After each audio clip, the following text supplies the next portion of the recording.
Annie's always been a character in our mind that could be expressed beyond the game constructs. There's something interesting here because it is a really crazy story about how she becomes who she is. She loses everything, but then gains her own self-confidence in what she's capable of doing.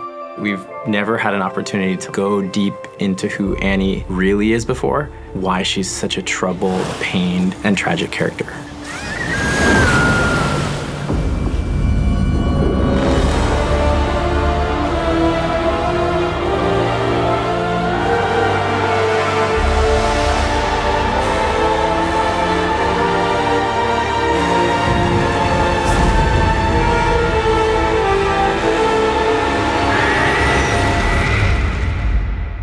Annie as a character has this dark side of her. She is a little evil. Very little and innocent girl, and so a lot of people underestimate her. She really stands out with her character, with her look, and Tibor, of course. She is this tragic character with these very dark powers. She'll burn you and laugh while doing so.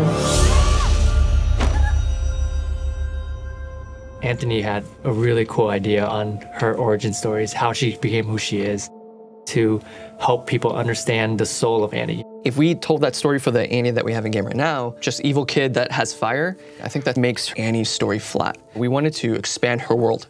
A lot of her power comes from her emotion and sort of depth of pain and anguish. Tibor's is central to that power. Tibor's was a gift from her mom, kind of the last tangible memory and connection she has to her real mom. We want to portray this child side of Annie, and that's why we settle on this painterly and fairy tale kind of style. It looks like a painting coming into life. How much can we make Annie's story feel like a child's fairy tale, being told back to you in a medium that is appropriate for that? We've never done anything like this before. There was a lot of R&D that required actually a team to spend quite a bit of time to figure out the look and feel. We tested out motion capture initially, and then from there, we started with 2D, but just didn't really work well for our project. Why don't we just paint every single frame? Realistically, if you were to paint 24 frames a second, you need like an army of people to be able to do something like that. We're talking in thousands upon thousands of hand-painted frames. The problem is, how do you build a character that looks painterly, but is still able to give you a performance that is realistic? We've seen full 3D CG content before. We wanted something that just looked unique and something that we could call our own and live up to an Annie story. I pushed to use realistic 3D and then making it to look painterly. I want to be sure that the end result is looking more handcrafted.